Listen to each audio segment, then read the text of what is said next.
Okay, I'm going to explain something here. It's a proxy server that I made. You might be familiar with the Squid proxy server. It's kind of a piece of network infrastructure that helps you do caching of information. But a proxy server, just in general, is a man in the middle. They sit between you or one piece of the network, another piece of the network, and instead of asking directly to the person who provides the information, you ask them, and then they ask. And this has all kinds of different applications, and certainly if you've ever used YouTube or something like that, it says, sorry, this video is not available in your country. There are nice people out there who've set up local proxy servers, and so you can ask them for the YouTube video, and it will look like it's coming from a different location. So there's lots of different ways that proxy servers are used. I had the idea of making a proxy server that was kind of interesting in terms of doing some rewriting of traffic as it went by.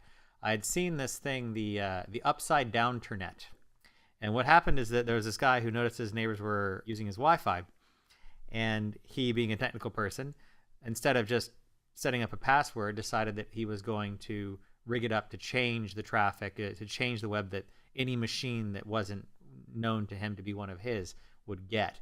And so he turned the images upside down. And so if they logged on, everything was upside down.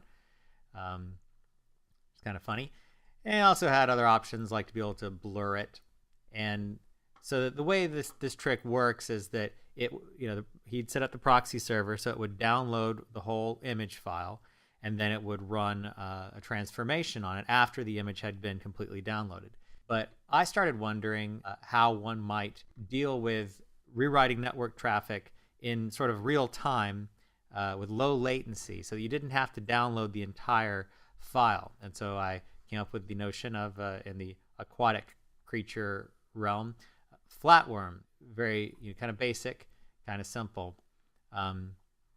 And I started from a code base that was the smallest thing I could find in 2008. This is when I undertook this project, and it was called 3Proxy by a guy in Russia. Just really simple C code, easy to follow, didn't require any libraries to be installed or configured. So I started out with it and just started doing my part, and then kept kind of pushing the C++ isms out into it, which is still a work in progress, but that's one of the good things about C++ is that you can incrementally move a code base forward. If we want to really look at what the trick is, here is like the w3.org's page, and if you look underneath the hood, these days we have a lot better tools for looking underneath the hood than we did many years ago, all built into the browser. And here Chrome lets us see what was the request that was made and what header did you send. I mean, when you ask for something like a URL, you have the URL, of course, but there's a bunch of other stuff that your browser sends on your behalf, such as identifying itself and various kinds of content that you can accept, and what language you're speaking, and some other information. And then the server comes back with its header, and the header describes what the content is that it's returning. And one of the trickiest things, if you're going to be the kind of person who gets in the middle and wants to rewrite internet traffic, is that a lot of times the response will have a length in it. So if you're going to change the information, but you're not going to keep it exactly the same size, you run into a little bit of trouble in that you might have to do a lot of sort of calculation based on the content you're getting to the size that you're going to return. But you can't start returning the content until you finish returning the header, so it kind of creates a little bit of a clog there. And I got interested in what kinds of tricks could be used to get around that, to make it easier to do the bookkeeping, so that as you were rewriting the traffic in the middle, it would take care of all the sizing information for you. So let's go look at what happens when we just sort of run the proxy. I was developing this in an old Windows virtual machine just because it was easy at the time. And you can go in here for the connections and you can say, hey, use a proxy. And I've set up this proxy to run on port 80. And it will, if you pick it to be the source of your information, it will get the requests. So let's go look up that w3.org page using the configuration I've got. And as you can see here, the W3C showcases Flatworm Open Web Platform, and basically I went through anywhere where it was the word the, fairly common, and rewrote it. And so then you also have to rewrite the length and do things like that. What's interesting here is the architecture and how it works so that it can start sending that as soon as possible, which comes from a couple of different means. One is that you can actually change the content encoding, helps you do this pretty easily, into what's known as chunked transfer encoding. So if the incoming data that you get that was being served had a length in it, this will automatically let you take that out and start transferring it as if it had been chunked, which is one thing you can do. But it also lets you do some stuff injecting placeholders into the output stream. So if we look here at sockblock, it has this idea of a placeholder. And so whereas usually when you're writing out to a socket, you have to write the literal data, this lets you output a placeholder object. And then you can hang on to that object, and then later you can fulfill it and say, okay, now I know what I want to go in that slot. And then that causes it to advance up until all the the known output that it has, which is useful. And so one thing you can do is you can use that to put placeholder in the size slot, and then once you are sure you know what the modification to the size is going to be, you can fulfill the placeholder and it starts to stream along. But it's more general purpose than that. And sitting on top of this is something I called the parasoc, which is a little bit of joke because it's actually an abstraction which takes care of wrapping up a pair of sockets. So sitting in the middle and putting filtration on both of those directions, the client to server direction and the server to client direction. And so you attach these filters and they are able to rewrite the traffic as it goes by. But because both directions are being run at the same time, you design your filters as these sort of little state machine things that give instructions to say, hey, I'm looking to read input through a certain delimiter, or I want to read a number of bytes up until a maximum number, or I want to read an exact number of bytes, or just give me an unknown number of bytes. And so the filters can give these instructions and read and move little bits at a time on both directions.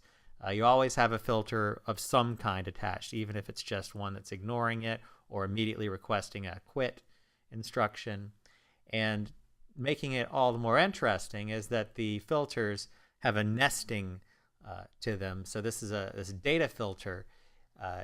It's something that you can use on the data that abstracts away this idea of chunking. And to go back to what chunking is, it's kind of this thing that made it into the HTTP 1.1 standard, where it doesn't tell you what the length is going to be in advance, but instead it sends a hexadecimal number followed by a carriage return and a new line, and then that many bytes of data, and then a carriage return and a new line, and then it keeps going. So here you see it sending information in this kind of strange format.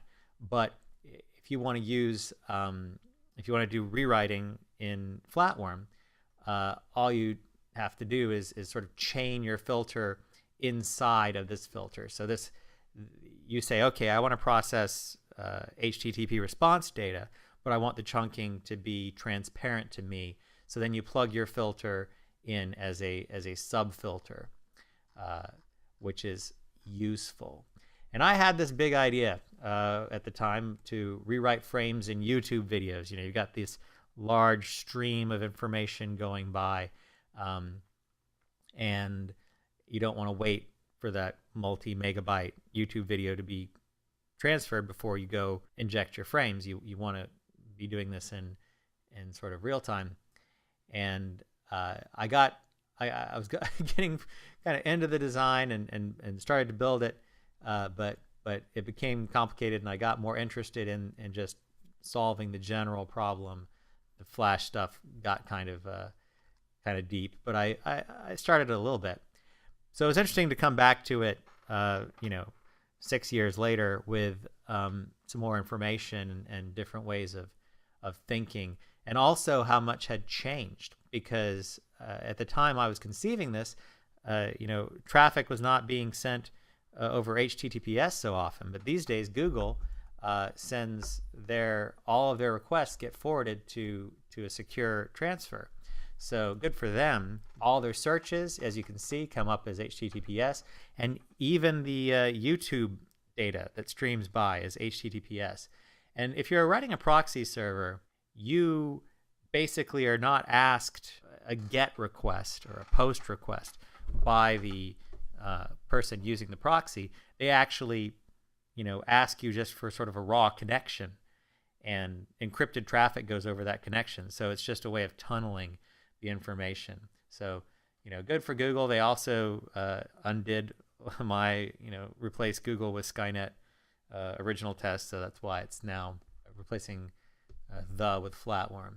But yeah, this is some old code. I definitely would say that these days, with what I know about Boost ASIO, which I haven't really used for any large projects, but as far as I can tell, it would probably be possible and cleaner to build this kind of mechanism on chaining filters on top of that. So it's not likely that I will really go back and do a whole lot more development on this, but it was interesting, and I did go ahead and do some updates, and I got the latest version of the PC RE Perl compatible regular expressions thing in there, and just kind of organized it for publication, and maybe someone will find it interesting. But yeah, definitely a lot of practices that I would do differently 6 years later with a lot more C++ knowledge. So that is an introduction to Flatworm.